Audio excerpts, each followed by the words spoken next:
It was a cold Friday night and I was home alone. My parents were away for the weekend and I was looking forward to having the house to myself. I made some popcorn and settled down on the couch to watch a movie. The house was quiet and the only sound was the ticking of the old grandfather clock in the hallway.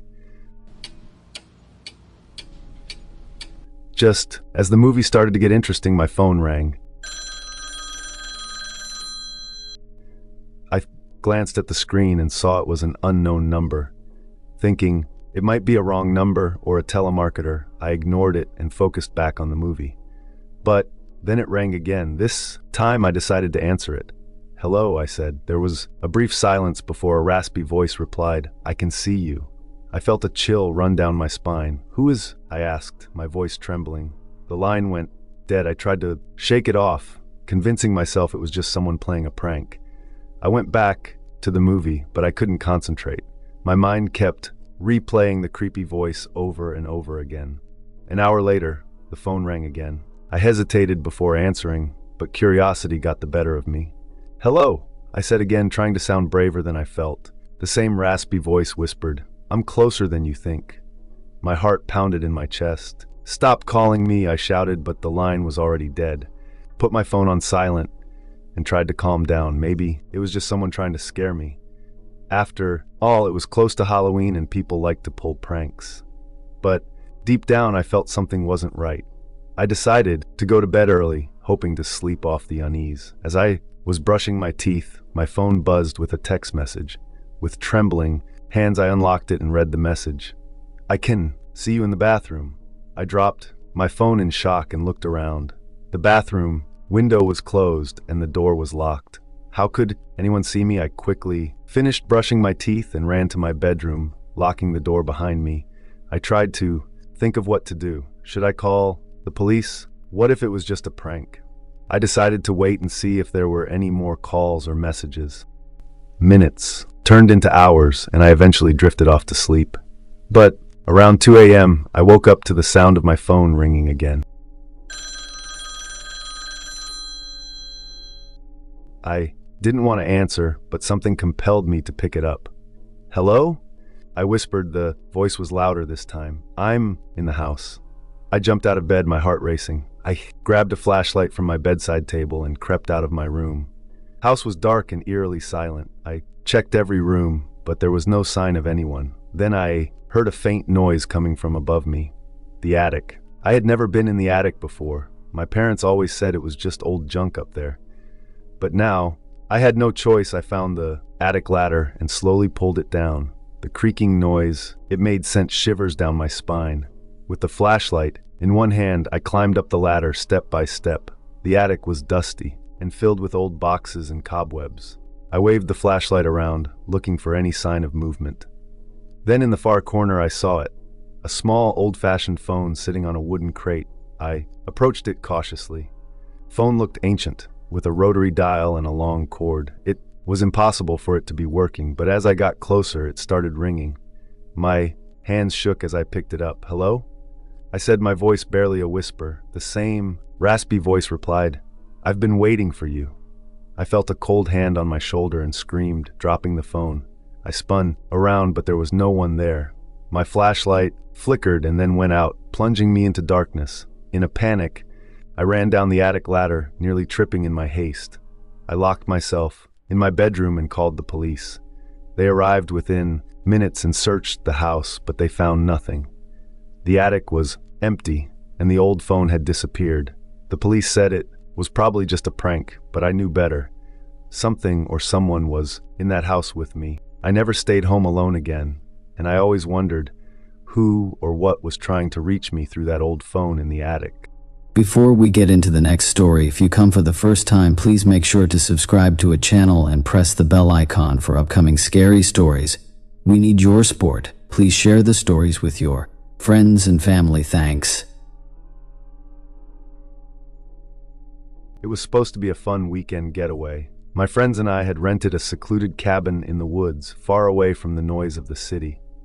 There were 5 of us: Mike, Sarah, Jen, Tom, and me, Jack. We had packed enough food and drinks for the weekend, and were looking forward to hiking, playing games, and just relaxing.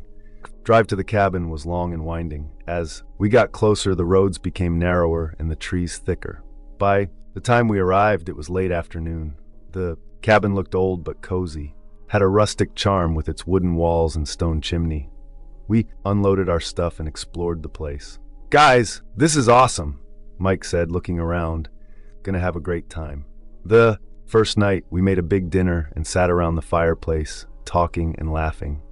Everything seemed perfect, but as the night grew darker, strange things started to happen. It began with small noises. We heard faint whispers that seemed to come from nowhere.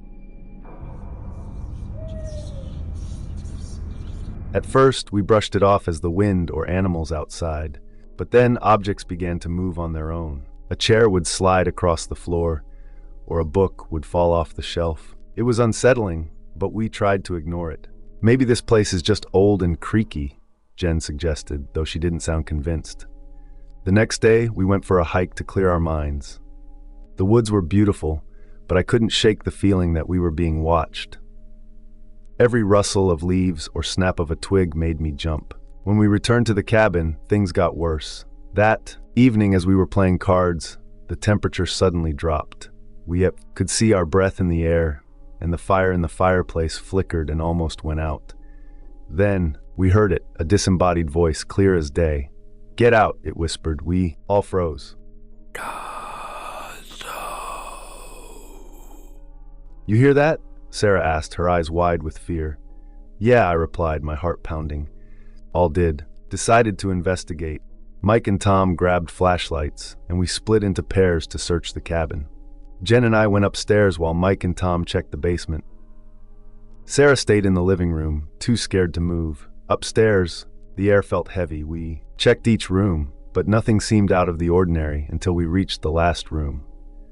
That door was slightly ajar, and inside, it was freezing cold. On the floor was an old, dusty trunk. "Should we open it?" Jen asked. "We have to," I said, though I was scared of what we might find. We opened the trunk and found old newspapers and photographs. The headlines told the story of a gruesome murder that had taken place in the cabin years ago. A family had been brutally killed by an unknown assailant, and their spirits were said to haunt the place. "This must be why we're experiencing all this," I said, showing the articles to Jen. We took the newspapers downstairs to show the others. As we gathered in the living room, the whispers grew louder, and the room became colder. The spirits were angry, and we needed to do something. "Maybe if we find out her, we can put their spirits to rest," Tom suggested. We spent the next few hours researching online. We found out that the murderer had never been caught and that the case remained unsolved. The family's spirits were trapped, seeking revenge for the injustice done to them. "We have to leave," Sarah said, her voice trembling. "We can't stay here." But as we started packing our things, the door slammed shut and the windows locked themselves. The cabin didn't want us to leave. The spirits wanted us to solve the mystery. "Okay, we have to think," Mike said, trying to stay calm. "What can we do?"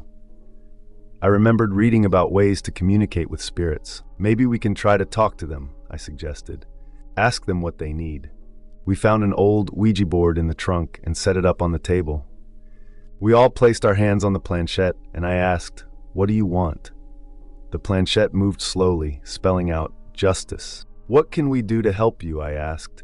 Spelled, "Find him." Realized that the spirits wanted us to find the murderer. Didn't have much to go on, but we decided to start with the local police records. Called the nearest police station and explained our situation. They were skeptical but agreed to look into the old case files. While we waited, the cabin remained eerily silent. It was as if the spirits were giving us a chance to help them. A few hours later, the police called back. They had found a lead, a suspect who had lived in the area but had disappeared shortly after the murders. Armed with this new information, we shared it with the spirits through the Ouija board.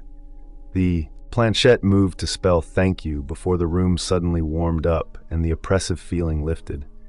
We knew the spirits had found some peace. The next morning, we packed up and left the cabin. As we drove away, I looked back one last time and saw a faint, ghostly figure waving We had done it. We had helped them find some closure. That weekend changed us all. Promised never to speak of it again, but the memory of the haunted cabin in the woods would stay with us forever.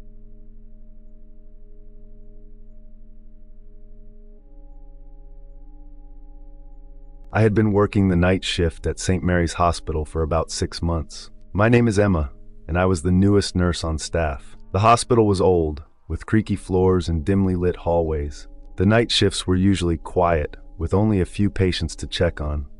But recently, things had started to change. One night, as I was making my rounds, I saw a young girl in a white dress standing at the end of the hallway. She looked out of place, and I wondered why a child would be in the hospital so late at night. "Hello?" I called out softly, not wanting to scare her. The girl turned and looked at me with sad eyes. She didn't say anything but started walking down the hallway. I followed her, curious and concerned. She led me to a part of the hospital I had never been to before. It was dark and seemed abandoned. "Wait," I called, but she disappeared around a corner. I found myself standing in front of an old, rusty door. It was slightly ajar, and I could see a faint light coming from inside. I pushed the door open and stepped into a dusty, forgotten wing of the hospital. The air was cold, and I felt a chill run down my spine. Inside, there were rows of old hospital beds with rusty frames. The room smelled musty, and I could see cobwebs in the corners. I walked further in, shining my flashlight around. Then I heard a soft whisper. "Help us," the voice said. I turned quickly, but no one was there.